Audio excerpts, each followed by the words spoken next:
On one occasion when Jesus was going to the house of a leader of the Pharisees to eat a meal on the Sabbath, they were watching him closely.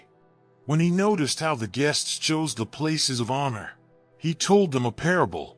When you are invited by someone to a wedding banquet, do not sit down at the place of honor, in case someone more distinguished than you has been invited by your host. And the host who invited both of you may come and say to you, "Give this person your place," and then in disgrace you would start to take the lowest place. But when you are invited, go and sit down at the lowest place, so that when your host comes, he may say to you, "Friend, move up higher." Then you will be honored in the presence of all who sit at the table with you. For all who exalt themselves will be humbled, and those who humble themselves will be exalted. He said also to the one who had invited him, "When you give a luncheon or a dinner, do not invite your friends or your brothers or your relatives or rich neighbors, in case they may invite you in return, and you would be repaid.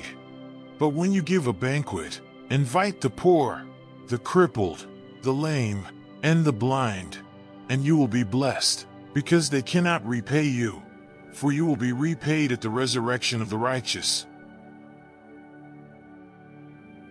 I still cringe when I remember my first corporate dinner party. I was 25, fresh out of college, and desperate to make a good impression.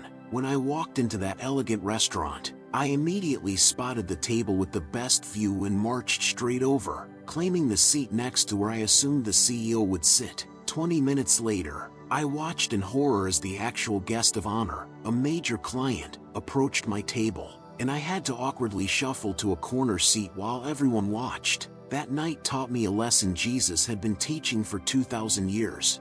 True honor comes from humility, not self-promotion. Jesus was at a dinner party too, watching the guests jockey for position like contestants on a reality show. These weren't just random people, they were religious leaders, the influencers of their day, all trying to sit as close to the host as possible. Sound familiar? We do the same thing today, just with different tables. We fight for the best parking spots, the corner offices, the front row seats, the most likes on social media. We're all trying to signal our importance to the world. But Jesus flips the script with his typical genius. He says, "Don't rush for the head table. Start at the back. Let the host invite you forward." It sounds counterintuitive, but it's brilliant psychology. When you grab the best seat, you risk public humiliation if someone more important shows up. But when you take the humble seat, you can only move up. The worst that happens is you stay where you are. No shame in that. Here's what I've learned in my years of attending everything from church potlucks to business conferences. The people who quietly take the back seats are often the most interesting ones at the party. They're not performing for anyone. They're not trying to prove anything. They're just there to contribute, to serve, to connect. And ironically, these are the people everyone wants to talk to.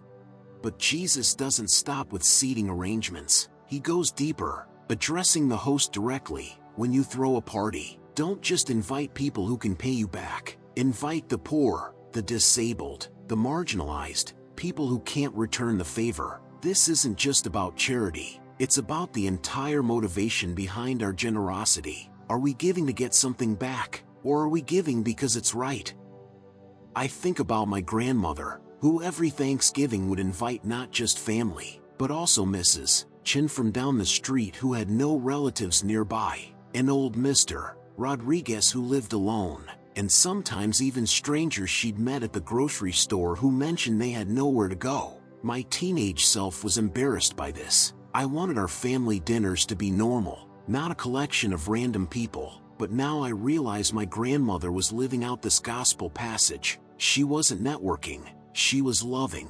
The practical application hits us right where we live. In our Instagram-obsessed culture, we're constantly curating our image, trying to be seen with the right people, at the right events, in the right clothes. But Jesus is asking us to flip our entire value system. Instead of asking, "What can this person do for me?" start asking, "What can I do for this person?" Instead of seeking the spotlight, seek opportunities to serve.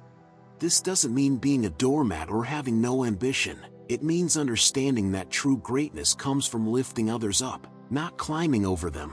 It means recognizing that the kingdom of heaven operates on completely different economics than the world's system. In God's economy, the last are first, the humble are exalted, and the greatest among us are those who serve. Here's your challenge for this week. Look for the person in your workplace, your neighborhood, your church who seems invisible to everyone else. Invite them to lunch, ask about their story, include them in your plans, and when you're at your next gathering, whether it's a work meeting, a family dinner, or a social event, resist the urge to position yourself for maximum visibility. Instead, position yourself for maximum service. You might be surprised by how much more fulfilling it is to be genuinely helpful rather than desperately important. The beautiful promise in this passage is that God sees everything, every act of humble service, every moment you choose others over yourself, every time you include the excluded. It's all being recorded in heaven's ledger. And the payback? It's not just in the next life. It's the deep satisfaction that comes from living with integrity, the genuine relationships that form when you're not trying to use people, and the peace that comes from knowing your worth isn't dependent on where you sit at the table.